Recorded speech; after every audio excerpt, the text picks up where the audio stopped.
Welcome to the Fine Print, ladies and gentlemen. My name is Caleb Teske, and today I'm joined by none other than Nick Mattei from Forbins Finest. Nick, how we doing, buddy?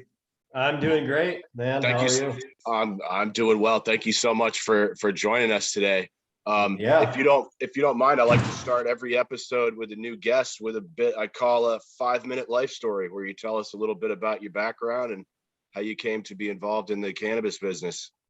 Yeah, absolutely. Well,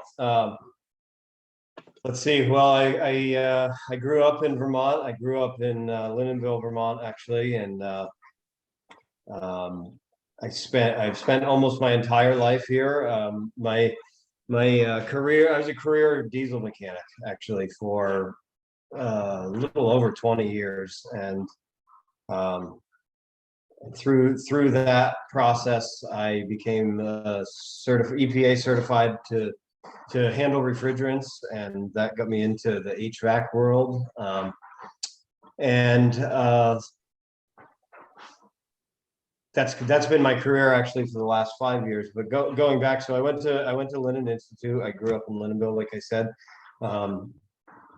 and during that time, I met my fiance and partner all these years ago, but who's still with me, Angela Payette. She's not here right now, but her and I have been through this journey from the start. And I moved to Central Vermont. My career took me to Central Vermont about 13 years ago, working as a diesel mechanic in Waitsfield. And I got done that around almost 5 years now, almost 6 years now, a little over 5 years, to focus fully on environmental consulting and HVAC work with other growers here in the state. Hemp growers. I did a lot of nurseries when hemp was really taking off a few years ago, and a lot of medical patients, and quite a few legacy growers as well. So that's my career journey. I've been growing cannabis 20 years now. I mean, it's been a huge part of my life since the beginning. Anyone that knows me well knows that cannabis has kind of been my thing for a long time, but I've only really been able to talk about it like this the last few years. I mean, it's amazing. It's amazing to be able to do this now and to tell people. I watched your interview with Tito too, and I saw some of his comments. You know, you just can't tell people. You know, it's like 20 years of my life, cannabis was like a huge part, and you can't tell people that, and you don't even know who you can tell. Sometimes it's a surprise who you can talk to and who you can't. But so I was growing when I was like 17 or 18 was the first grow. I honestly don't even remember, but all the weed had seeds when I was in high school. And it was high school when I first started growing. I remember the very first seeds that I ever tried to germinate, and they grew. And nice. Growing up as like my family gardened quite a bit every summer. So growing up as a gardener, it was like weed has seeds, we know what to do, and that was it. I mean, I can't think of a time in my life that haven't been growing since that point. I mean, there was never more than a few months period, which is like amazing, you know. And now to be able to share my experience and to share my love for cannabis with other growers and you know, everyone in this industry is really amazing. So it's an exciting time. Now, if I recall correctly, you said you don't even smoke that much. Isn't that right? You know what? Nowadays, I don't smoke until the end of the day. I mean, when I was in high school, I started smoking, I think freshman year. Probably younger than I would recommend at this point. You know, definitely, I wouldn't recommend that to anyone. I think it's a better, unless you need cannabis medically. I don't know that starting out at that age is the best thing, but it's what I did, and it's what a lot of folks I know did. But nowadays, I saved my enjoyment and relaxation for the end of the days. But I spent many years consuming cannabis all day long. And I don't necessarily have a problem with that. It's just, for me, the older I get, it's too easy to get tired Yeah, I and feel bogged down. So yep. I try to wait till the end of the day for that. Now tell me about your average workday, man. It sounds like you guys have been putting in a lot of hours down there. Yes. So nowadays, we have been here in Barre since August of last year. Angela and I made the decision to jump into cannabis cultivation when um, basically when the bill passed. That was kind of the key moment, watching California in the late 90s all the way to Massachusetts and Maine. I knew it was coming, and I've been working as a consultant, helping growers reel in their environment and installing mainly cooling and moisture removal equipment and environmental controls. And when the bill passed, I knew that that was our time to kind of transition to that. And being a grower my whole life, it has been a lifelong dream. I guess I didn't realize that that was my dream because also, like Tito said in his interview, I honestly did not think that this would happen in Vermont until I was an old man. That's it. You see it all around, and I guess I should have known watching other states come on, but I had a hard time believing that it would happen here as soon as it did. But I'm really excited that it has, and it's the right move. Obviously, it's this is going to be great for Vermont, and just removing the stigmatism around cannabis use and decriminalizing. That's the best move that we can make as a society, because people shouldn't be punished for using a plant that holds medicinal value. And it certainly doesn't make sense to be putting people in jail for this. And I've been involved with the black market my whole life. I mean, anyone that consumes cannabis has been involved in the black market one way or another. You're either buying from someone who's involved or selling, probably. But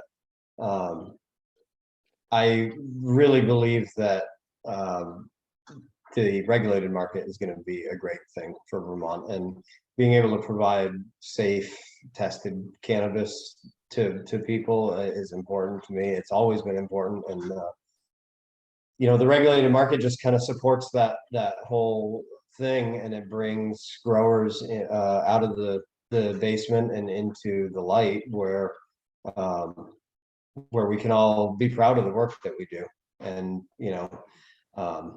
and make a living, and not try to Right. hide, not try to have to hide what you do, or be in fear of being arrested ultimately. Now, I wanted to ask you, because this was something you touched on when I came through to Barry, and I figured let's just do this before we get into all the technical stuff. There's been a lot of talk about kids' safety. Now, Yep. you have kids, is that correct? Yep. How do you talk to your kids about this? And when the time comes, is this the business that you will invite them to participate in? That's a tough question. And I have talked to my daughter about cannabis the same way that I talk about alcohol, or not the same that I talk about tobacco use, actually. But, I'm not a big fan. I don't drink a lot of alcohol. I'm not a huge fan. I know lots of people that are, but that's a right that people have and should be able to choose. And that's how I approach cannabis with my daughter Ella as well. She's 13, and we've talked about it. And I like to say that certainly I've explained the medicinal values. There's no question that hemp and CBD has medicinal values, and so that's usually where I start. But I've also been very open about my use and how I use cannabis, and I've told her specifically that it's something for adults, and I think that honesty is the best policy. My parents were not in favor of cannabis, alcohol, tobacco, any of that stuff. And their approach was kind of just say no, which did not work for me. The Nancy Reagan, yeah. Yeah, the Nancy Reagan. So you know, the way Angela and I approach it is just being transparent and honest. And you know, it's something that we all know that our kids are going to experiment with drugs and alcohol, and hopefully not tobacco. But there's a time and a place for everything, and you know, when you reach that age, it's perfectly appropriate. But I encourage her to hold out until she's a little older. The science now shows like the developing brain of teens, you know, in cannabis, there's some questions there. Sure. So, you know, wait till you're at least 18. That's my opinion. I think that's a respectable take, man. And it's, you know, I spoke recently to some people up in Swanton who are opposed to retail sales. Yep. Who I don't know. It seems like they think as soon as retail sales go live, that dispensary owners are just going to be chucking joints at kids on playgrounds and stuff, you know. And yeah, most of the actual business owners I've talked to take this pretty seriously. I mean, nobody wants your kids to get a hold of their product.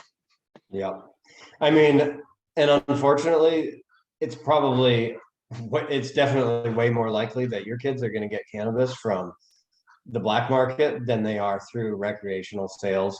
They're going to get alcohol through somebody buying it for them. Sure, they might be able to get someone to buy them cannabis, but you know, it's way more likely that they're going to get it through the black market. And unfortunately, a lot of the black market, you know, when you're dealing with somebody that sells cannabis, not everybody, there's a lot of people that sell cannabis that don't really include any other hard drugs, but that's kind of been a huge thing for me as an advocate. You know, look, if you have drug dealers that are selling hard drugs on the street and they're selling cannabis, and that's where your kids or your college students are getting cannabis, like, to me, that is the reason that we should encourage and recreational sales, because you know, it's a safe place to buy safe tested products, and you know what you're getting. I like to call cannabis the end gate drug instead of the gateway drug. I don't know who coined that term, but we've been using that recently. It's true. I have friends that have helped them you know, get through opiate addiction and other types of addiction, and it really is the end gate drug. You know, it's something that you can use to help you tolerate and get through recovery from hard drugs. And so, you know, it's another reason that I believe in it, and that I think it's the right move for our state. And there's absolutely no chance that retail sales are going to expose underage kids to any more cannabis than they're already exposed to. I agree, and I hope that turns out to be correct when we go live here. So let's get into some of the nitty gritty here. I wanted to ask you about this nursery license piece, because that's something you have been talking a lot about. Can you just explain what that concept is and where we're at with that, if there's been any movement? I don't think there is a lot of movement at this point. I have been working with Jeffrey from Vermont Growers Association, and he has actually put in a tremendous amount of work to bring the nursery license back. Initially, that was one of the licenses that was included in the recommendations from the Cannabis Control Board, but it was removed a few months ago. And I really do want to see a nursery license. I know not just but many folks here were planning on operating as a nursery.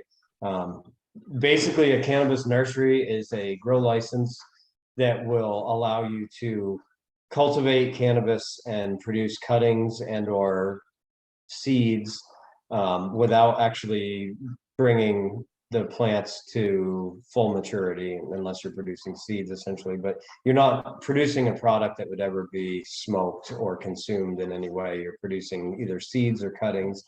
And a lot of outdoor growers like to start with cuttings. They like to start early, and for sure.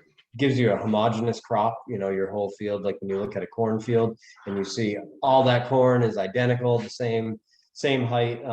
That's actually from seed. That's a little bit different, but that's what you really want to see in hemp or outdoor cannabis cultivation. So for the growers that do want to start with cuttings, it's ideal to be able to buy those from a nursery. And so a nursery license would allow not only growers, it would allow individual growers to choose to operate as a nursery, maybe just seasonally or year round. The other component to that is there's a lot of indoor growers that may not want to produce their own cuttings or hold their own genetics, hold mothers. There's a lot of work involved in producing clones or working from tissue culture, if that's your preferred method. And so allowing a nursery is like a key component to the big picture when it comes to cannabis cultivation. And so it's a little concerning to me that the license was removed, but I'm also really hopeful that it will be available, if not this year, next year. When the last 5 years working with hemp growers, there are a few nurseries in the state that provided a lot of either seedlings or cuttings for hemp growers, and they were like really successful. And so having that removed it's disappointing, but we are working to bring it back. I was going to say, is there a lot of like seed companies in Vermont? I feel like I really haven't met many. There are a couple, but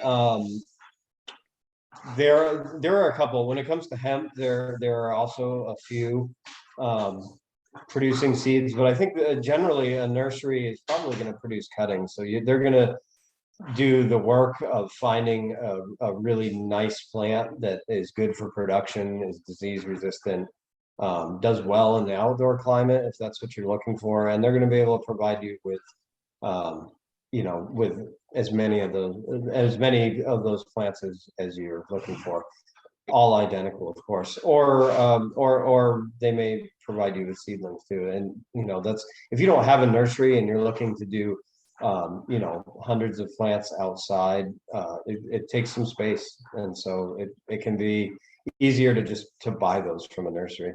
Yeah, right. That's what I thought. That would be a nice little niche to fill in if someone could. Definitely. Yeah. I mean, it's been really successful. I know of a few hemp nurseries here in Vermont that did really well through the first few years of hemp cultivation. That kind of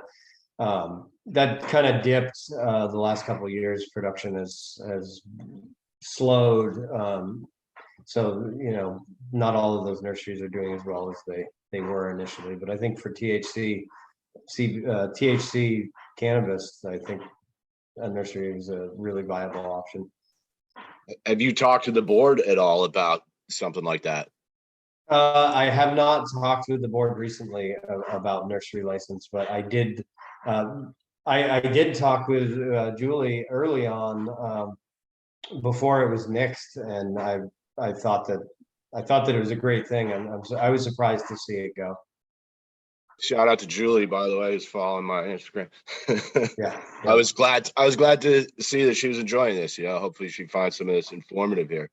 Yeah, that's really cool. I have spoke with Julie and Kyle both over the past few months. They've come to some of the VCS luncheons, and it's great to see the control board members like coming out. And they come out for those. Yeah, I'd like to make it out for one of those. Yeah, I mean, there's not any other states that have done that, and so really? like I not that I know of, but to have that type of access for folks in the industry, I think it's a good sign that we're off to the right start here in Vermont, at least. I was going to say, despite my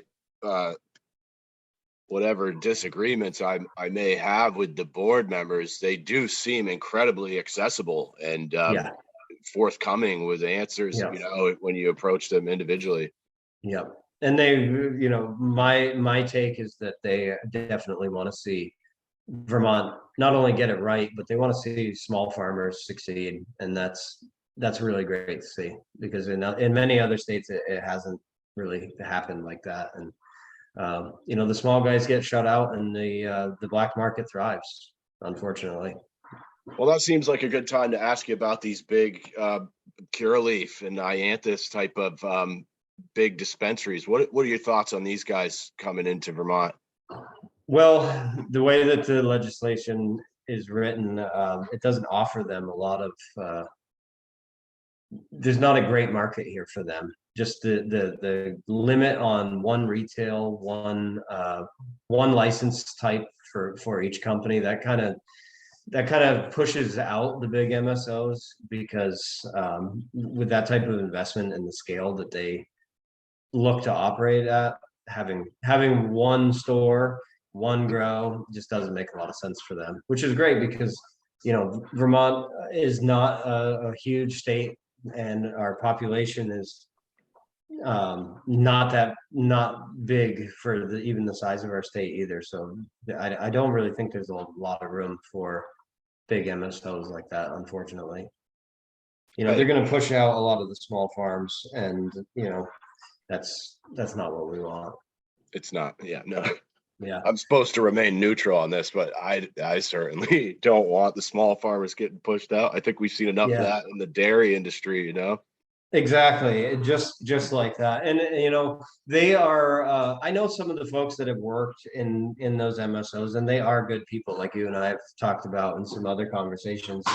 Sure. But the corporate influence is just hard to get around, and that's just not something that most Vermonters want to see in the state. So I agree. and it doesn't look like they're going to be operational anyway until sometime in October. I don't think at this point, I don't think any of the MSOs have applied for their integrated license yet. Yeah, I'm sure we'll see. I think we're going to see series. Yeah, I think Jeff from VGA also, they just lobbied to have the 6-month head start erased in Burlington. That was pretty cool. Yeah. I don't know why anyone's getting a head start, you know, but they've already had 7 years of like medical sales to get a head start. So listen, I want to ask you a little bit about these events that you're doing. I see you're all over the place. We are going to get into some nitty gritty, but boy, I just got a ton of questions here. Talk a little bit about the headies and all those kinds of events and how much work goes into doing those. Yeah, well, the headies was a ton of fun. And it's not a lot of work. I mean, it takes a lot to get there, but it's totally worth it. The headies were great. We've been tabling at many events all over the state. We do all of the Vermont events almost, and that's a lot of fun. It's just really good to get out in the community and to meet you know, other industry professionals, but also a lot of folks that are really interested. One thing that I've really picked up on in the last it's almost 2 years of doing events, year and a half. It's a really close community here, and not only the industry individuals involved, but also, you know, the consumers. I see a lot of the same faces coming to these events, repeat faces, which is really cool. But it's a ton of fun. So, and we've done this spring has been really busy. We've done like all over the state: Rutland, Burlington, Cabot, like Cabot. You name it. Wow. So I'm winding down from doing that now. We're focused on building out our facility here in Barre, but Angela and my team's going to be doing some more of those. So we're trying to get it in while we still can before we're licensed. We like to give away lots of cool stuff. And you're giving away a ton of, I mean, I know these are free samples, but I'm just doing some math in my head here, and you're throwing hundreds, thousands of dollars of free samples at people, man. You must have confidence in your product. Oh, definitely. Yeah. And it's really, it's been received pretty well, but yeah, I mean, I've been growing my whole life ever since decriminalization here in Vermont. We've been growing, and pretty much everything I grow, I give away at this point until licensing, when we get to make some money back. But yeah, I enjoy sharing my work and sharing with other growers, and it's fun to kind of build the company up and to give people a chance to experience what I think is really good cannabis. Well, that's, one of my favorite things about the industry is that everybody's just generous, which is what this has always been about, like you share when you got some, people share with you when you don't got some, Yeah. and that's really nice to see, man. Oh, it's super nice. And one other thing I just want to touch on really quickly. I've done work in Massachusetts and Maine, with the consulting business and some installs up there, and it's not at all the same scene as it is here in Vermont. Of course, we aren't really at the starting line yet as far as retail sales, and people are investing tremendous amounts of money into their business startups. But I really hope that it can stay as friendly as it has been, because a lot of these events, we're seeing a lot of consumers. We got a lot of public interest, people that just want to kind of meet the cannabis community here in Vermont, meet some of the growers and some of the companies that are going to be putting products on shelves or are going to be, opening retail stores. But it's really amazing to spend time with like Derek from Bushy Beard, Tito Byrne. These are guys that are growers, and you could say, I guess, the competition, but like we're all friends, and I'm hopeful that it stays like that, because in other states that I've worked in, I mean, it's just really cutthroat, and it takes all the fun out of growing, So Yeah, I could see that. I'm with you. I hope we don't see that here, because it does seem, Derek and Tito were both great guys, I thought, Yep. tons of And info, Devin Daly, shout out to Devin, Paul yeah, Chuck. Devin's going to be coming on here soon. Yep. Another great guy. Yeah. And that's what I was hoping for when I started out doing these interviews, because I've been just writing about Ponzi schemes and sad corruption. I was like, I want to find some good people. And it's like, wow, I got right into the middle of like a pretty good section of really good people here. Totally. Yeah, And I hope it stays like that, because it's really fun and it's really exciting to be able to work with these other companies and see what they're doing, and uh, there's room for everyone. There's plenty of room in the market here. I think so. Although here, let me ask you this. We're going to definitely have to chop this up into a second chunk if you're down to do another one. Sure. Tell me a little bit about your relationship with Tom Lozon, man, because I chatted with Tom on the phone for a while, and he seems like another great guy. One concern he raised was that perhaps there might be a situation where they got kind of too many dispensaries, where we oversaturate the market with dispensaries. Do you have any thoughts on that? Retail's not really my specialty, but he's not wrong. And I believe he sits on the liquor control board. And one thing that he had mentioned to me, when a company wants to put a liquor store in their retail spot, there's some sort of approval process that happens, and basically that ensures that you don't have like 4 liquor stores in a row, and you also don't have a small town that has like 4 liquor stores, because they're state run, and it's not great for retail to have all that competition. You oversaturate the market, and it's a problem. So I know the way that the rules are written now, the Cannabis Control Board cannot deny you a license. I believe the towns can opt for their own Cannabis Control Board. They can opt for their own Cannabis Control Board, and I believe that they can deny licenses on other grounds, but I don't think that proximity to another dispensary, or I'm not even sure, to be honest, but I don't think they can even limit the number of dispensaries in the town as it is now. And I mean, it's certainly a concern, and also it's not going to be viable for the retail store owners, Sure, yeah, but it seemed like a good point that he'd made, just because the nature of the retail license, it seems like the cheapest license you can get, really 10 grand, you got a storefront, boom, Yep. So well, we're all waiting to see what the market really looks like here in Vermont too. And it could be troubling for retailers if if there's 4 dispensaries in the town. Look, you're gonna have a hard time, keeping your doors open. I know. You go to Lindenville, we got like 3 dispensaries. That's gonna be it's not gonna work. Yeah. Right. And I'm not about closing the door on people. I mean, equal access is one of the greatest things that I've seen from the CCB, but Tom's not wrong. It's when he says that, it certainly could be problematic down the road. We're in Barre. We're not opening a retail store.